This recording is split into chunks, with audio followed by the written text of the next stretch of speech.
सबके दिलों का एहसास अलग होता है, सबके दिलों का एहसास अलग होता है, सभी के जीवन का व्यवहार अलग होता है।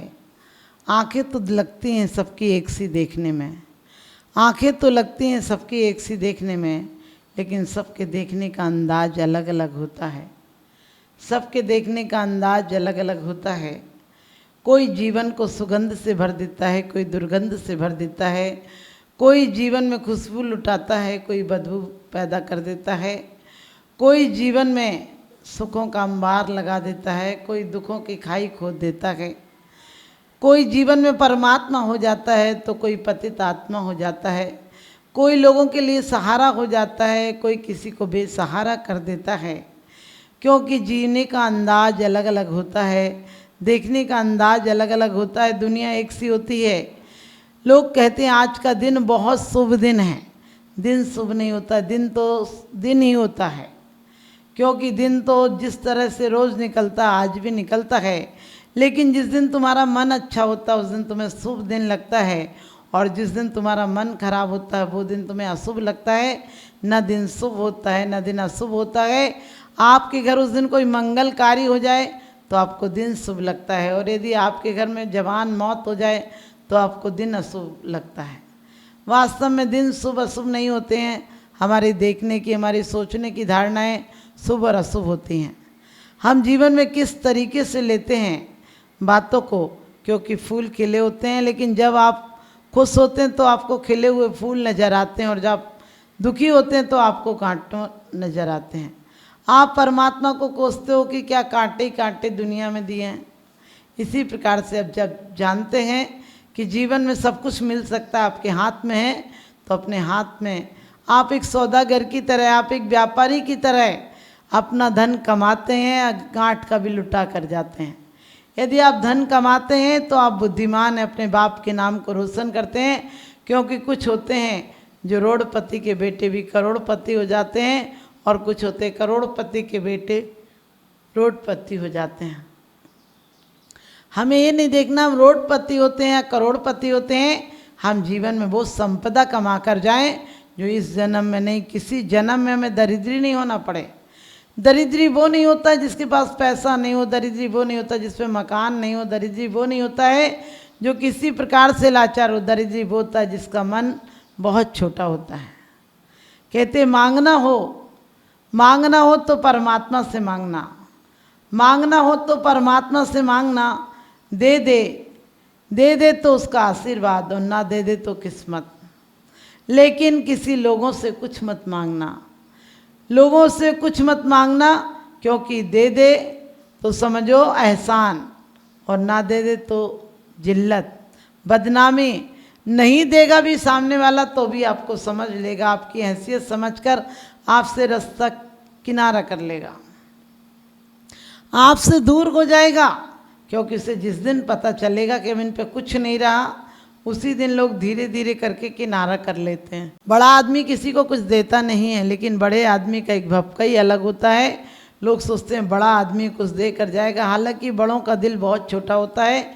और जीवन में लोग धन कमाने के लिए इतना समय खर्च करते हैं, इतना समय खर्च करते हैं कि खर्च करने का समय ही नहीं मिलता है। आपने देखा होगा आदमी 50 साल तक दिन रात मेहनत करता, उससे कहो कि खा लो, बच्चों से प्रेम से बात कर लो, पत्नी है उसे समय दे दो, दोस्तों को समय दे दो, तो दोस्तों को समय के नाम पर अय्यासी वैसे वासनाओं में देता है समय।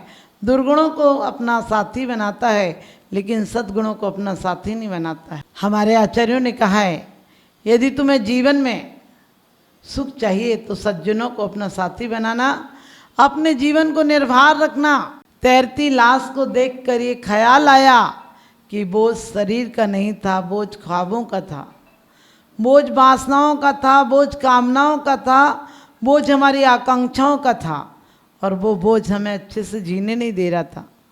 आप देखो आज सब कुछ है घर में, लेकिन चैन नहीं है।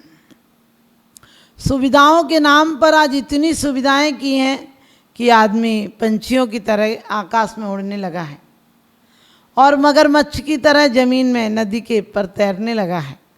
उसने बड़े बड़े पुल और बांध लिए हैं, पानी को एकत्रित कर लिया, बिजली को केंद्रित कर लिया, लेकिन अपने आप को केंद्रित करना भूल गया। अपने आप को जब तक केंद्रित नहीं करोगे, बड़े बड़े बांध क्या करेंगे। अपने आप को संयम के बांध में बांधो, अपने आप को साधना के बांध में बांधो। और वही कारण है कि हमने बांध में नहीं बांधा तो हम रोज प्रार्थना करते हैं, हा डूबो जातो नेक निहार निकार, खेवटिया तुम हो प्रभु, जय जय जय जिनदेव। लेकिन आपने देखा, अच्छा खेवट देखकर आप नाव में बैठते हो, बढ़िया नाव में बैठते हो, बिना छेद की नाव में बैठते हो, क्योंकि पता है यदि छेद है नाव में तो पानी आ जाएगा और हम डूब जाएंगे। लेकिन जीवन रूपी नाव में भी, आपके जीवन रूपी नाव में आप नाविक हो, लेकिन नाव में कितने छेद हैं, कसायों के, पाप के, वासनाओं के, ईर्ष्या के, छल के, कपट के। अब इतने नाव में छेद कैसे पार होगे भला। और निश्चिंत बैठे हो और मनोरंजन कर रहे हो। अरे मनोरंजन के जितने साधन है वो दुख को विस्मृत करने के साधन है। आज आदमी का जितना मनोरंजन बढ़ा है, समझा वो उतना ही आत्मरंजन से दूर हो गया है। एक व्यापारी था, नाव से व्यापार करता था। लोगों ने उसे समझाया कि तुम हमेशा व्यापार करते हो, किसी दिन तूफान आ जाए तो अपने जीवन के लिए भी कुछ कर लो, कुछ तो बचा लो। उसने कहा क्या बचा लूं। लोगों ने कहा अरे कम से कम तैरने की कला सीख लो, एक तैराक है 4 महीने में तुम्हें सारी कला सिखा देगा। उसने कहा 4 महीना, मेरे पास 4 घंटे का समय नहीं होता है। लोगों ने कहा अरे जाओ, 1 महीने में भी तुम्हें तैरना तो सिखाई देगा। उसने कहा हमें तैरना मरना नहीं सीखना, इतने में तो 1 महीने में तुम करोड़ों का व्यापार कर लेते हैं, उससे क्या मिलेगा। लोगों ने कहा जीवन धन सबसे बड़ा होता है। अरे धन तो जीवन को सुखी बनाने के लिए कमाते हैं, तुम कैसे पागल हो, तो धन के लिए इतना समय गंवा रहे हो। और उससे बड़े लोगों ने समझाया बुझाया और कहने लगे चलो कम से कम उस बहुत बुद्धिमान व्यक्ति ये जानता है बहुत तैरना, पानी में हर तरह की जीवन निर्वाह का रास्ता वो बता देगा, तुम चलो। और उससे लेके गए तो उसने यही कहा कि बताओ, जो टाइम नहीं है मेरे पास, जल्दी से बता दो कोई रास्ता हो तो पानी से बचने का। उस नाविक ने कहा कि बस तुम्हें एक ही काम करना है। उस गुरु ने कहा कि तुम्हें एक ही काम करना है कि जब भी तुम नाव में बैठो तो अपने पास 2 खाली पीपे रख लेना, और जब भी कभी तूफान आए तुम्हें लगने लगे कि तुम डूब जाओगे, खाली पीपों को अपने पेट से बांध लेना और वो पीपे तुम्हें तिरा देंगे, डूबने नहीं देंगे, डूबने से बचा लेंगे। और कहते हैं वो भी बात तो मान ली उसने कहा कि कोई बात नहीं, आप कहते हो तो मैं मान लेता हूँ, मेरे पास और ज़्यादा समय नहीं है, मैं 2 पीपे खाली रख लेता हूँ।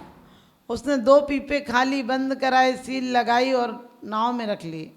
जैसे ही नाव में उसने 2 पीपे रखे और रवाना हुआ, और कहते थोड़ी सी देर बाद ही, कोई घंटे 2 घंटे नाव चली होगी और सागर में तूफान आ गया। यह भव समुद्र अपार तारण के निमित्त सुविधि ठई, अति दृढ़ परम पावन यथारथ भक्ति वर नौका सही। क्या है, भक्ति रूपी श्रेष्ठ नौका ही तिरने के लिए सहारा है। और वो जैसे ही नाव में तूफान आया तो उसने देखा कि खाली पीपे रखे हैं, जाता हूँ और पेट से बांध लेता हूँ, क्योंकि उसने कहा था कि तुम पहले से तैयार रखना, रस्सी सिर्फ पेट में लपेटना और कूद जाना, तुम्हें खाली पीपे बचा लेंगे। लेकिन जैसे ही खाली पीपों के पास गया, ख्याल आया अरे 2 सोने के भरे पीपे रखे हैं, अब कुछ तो नहीं बचा पाऊँगा, कम से कम सोने के पीपे ही बचा लेता हूँ। सब तो नाव में डूब जाएगा दूसरी नाव में, और मैं तो कम से कम बचा लूँ। उसने खाली पीपों की जगह भरे पीपे अपनी कमर में बांधे और कूद गया। आप समझते हैं उसका क्या हुआ होगा। कितनी गालियाँ दी होंगी, कितनी बद्दुआएं दी होंगी उसने कि अरे भरे पीपे, मैंने तेरे लिए अपना जीवन लगा दिया और तूने मुझे डुबा दिया। आप सबके भी भरे पीपे डुबाएंगे, वो कसायों से भरे हों, वो किसी भी चीज़ से भरे हों। सिर्फ आचार्य कहते हैं कंकड़ से भरो, सोने से भरो, हीरे से भरो, उसे तो भक्ति रूपी आपको भरना है तो भक्ति रूपी हवा से भरो। आपको भरना है तो भक्ति रूपी वायु से भरो। कल्याण मंदिर में कहा है कि मशक के अंदर वायु होती तो तिरा देती है, इसी प्रकार से हमारे और आपके अंदर भी भगवान की आराधना रूपी वायु है, तो हम समुद्र से तैर जाएंगे, पार लग जाएंगे और एक दिन हम भी मोक्ष महल में जाएंगे, इस जीवन के सुख पाएंगे। तो आप सबका जीवन सुख शांतिमय हो, हमारा आशीर्वाद है। बहुत बहुत आशीर्वाद।